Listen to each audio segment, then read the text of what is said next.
ನನ್ನ ಹೆಸರು ಉಮೇಶ್ ನಾಯಕ್ ಅಂತೇಳಿ.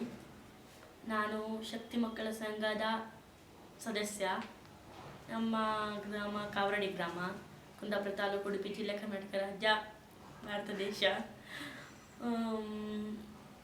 ನಾನೀಗ ಸ್ವಿಟ್ಜರ್ಲ್ಯಾಂಡಿಗೆ ಕ್ಯಾಟ್ಸ್ ಕಾನ್ಫರೆನ್ಸ್ ಅದರಲ್ಲಿ ಭಾಗವಹಿಸೋಕ್ಕೆ ಹೋಗ್ತಿದ್ದೀನಿ. ಮೊದಲು ಬೆಂಗಳೂರಿಂದ ಫ್ಲೈಟ್ ಹತ್ತಿ ಅಲ್ಲಿಂದ ಜರ್ಮನಲ್ಲಿ ಇಳಿದು ಅಲ್ಲಿಂದ ಮತ್ತೊಂದು ಫ್ಲೈಟ್ ಹತ್ತಿ ಸ್ವಿಟ್ಜರ್ಲ್ಯಾಂಡಿಗೆ ಹೋಗಬೇಕು. ಜಿನೆವಾದಲ್ಲಿ ಇಳಿದು ಅಲ್ಲಿಂದ ಒಂದು ಟ್ರೈನ್ ಅಂತೆ 1-1.5 ಗಂಟೆ ಅಲ್ಲಿಂದ ಒಂದು ಸ್ಥಳಕ್ಕೆ ಹೋಗಬೇಕು. ಅಲ್ಲಿಂದ ಮತ್ತೊಂದು ಟ್ರೈನು ಬೆಟ್ಟದ ಮೇಲೆ ಹೋಗುತ್ತಂತೆ. ಅದೊಂದು ಪ್ಯಾಲೇಸ್ ಇತ್ತಂತೆ, ನಾವು ಅಲ್ಲೇ ಇರೋದಂತೆ. ಹೆಂಗಿರುತ್ತೆ ಅನ್ಸುತ್ತೆ ನಿಂದು ಒಂದು ತಲೆಯಲ್ಲಿ ಚಿತ್ರ ಇತ್ತು ಹೇಗೆ ಮೈಸೂರು ಪ್ಯಾಲೇಸ್ ಥರನೇ ಇರ್ಬೋದು. ಮತ್ತು ವಿಮಾನದೊಳಗೆ ಹೆಂಗಿರ್ಬೋದು? ವಿಮಾನದೊಳಗೆ ಬಸ್ ಒಳಗೆ ಇದ್ದಂಗೆ ಎಲ್ಲ ಸೀಟು AC.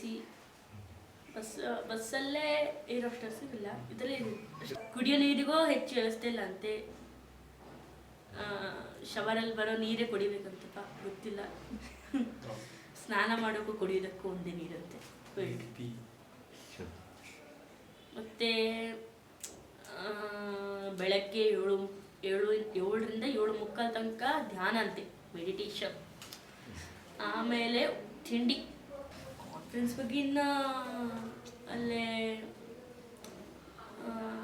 ಸಮಾಜದ ಬದಲಾವಣೆಯಲ್ಲಿ ಹರಿಕಾರರಾಗಿ ಮಕ್ಕಳು ಇದರಲ್ಲೇ ಇದು ದೊಡ್ಡವರು ಮತ್ತು ಮಕ್ಕಳವರು ಚಿಕ್ಕವರು ಪಾರ್ಟ್ನರ್ಸ್ ಹೌದಾ ಅಲ್ವಾ ಅನ್ನೋದ್ರ ಬಗ್ಗೆ ಈ ಸಲ ವಿಷಯ ಅಂತೆ, ಚರ್ಚೆ ಅಂತೆ. ಅದೇ ಪೂರ್ತಿ ಅದೇ ಅಲ್ಲ ಅಂತೆ, ಬೇರೆ ಇದು ಆಟಾಡೋಕ್ಕೂ ಕೊಡ್ತಾರಂತೆ, ಮತ್ತು ಈಜುದು ಅದೆಲ್ಲ ಮಾಡ್ಲಿಕ್ಕಂತೆ. ಹಾಗೆ ಬೇಗ ಊಟ ಅಂತೆ 7:30 ಅಷ್ಟೊತ್ತಿಗೆ. ಊಟದಲ್ಲಿ ಉಪ್ಪು ಖಾರ ಎಂಥದ್ದು ಇಲ್ಲ ಅಂತೆ. ನಮ್ಮಂಥವ್ರಿಗೆ ತುಂಬ ಕಷ್ಟ. ಹೆಂಗನ್ಸು ಫಸ್ಟ್ ಸಲ ಕೇಂಡಾಗಿತ್ತು? ಹೌದಂತ ತುಂಬ ಖುಷಿ ಆಯ್ತು. ಆಮೇಲೆ ವೀಸಾ ಬಂದ್ರಂತ ತುಂಬ ಬೇಜಾರು.